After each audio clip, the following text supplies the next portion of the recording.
Over the last 20 years, Winthrop and UNC Asheville have been the dominant teams in the Big South Conference. Last year, they played 3 great games right down to the wire, and on Thursday night in Western North Carolina, for the second time this year, a terrific basketball game. Asheville 104, Winthrop 101 in double overtime. The final, there were performances from both teams that will be remembered.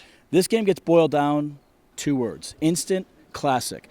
Asheville's Maceo Teague made huge plays. He had a big 3 at the end of regulation, sending the game into overtime. In the second overtime, he made some big baskets, had that big block charge that I'm sure will be debated by Winthrop fans for a long time. And then on the Winthrop side, Keon Johnson becomes the all-time leading scorer. He had some huge buckets. And oh, by the way, the Broman brothers, they contributed in overtime when Xavier Cooks fouled out in regulation. Eagles head coach Pat Kelsey on this instant thriller. It was a heavyweight fight. Those 2 really good teams, really good college teams.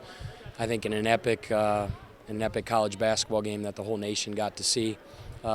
Tip your cap to Asheville. They made one more play than us down the stretch. It's a disappointed locker room, but we have a very short turnaround. We got to bounce back quickly on Saturday.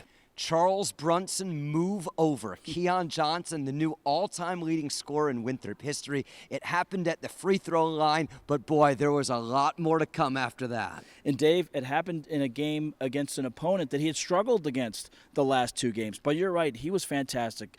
In the lane, outside, free throw line, big shots from Keon Johnson. And here the senior guard reflects on this tremendous honor. It means a lot. A lot of guys came through Winthrop and done great. Just to be mentioned with those guys is an honor. But tried to get it with a W today, but we couldn't finish it. It's all right. Winthrop will look to bounce back. A quick turnaround Saturday at noon at the Winthrop Coliseum against Gardner-Webb. Running Bulldogs also coming off a double overtime loss, and these teams played a close game in Boiling Springs a month ago. Game time is scheduled for noon. Pregame coverage on the radio gets underway at 11:30. Join us Saturday on the Winthrop Sports Network.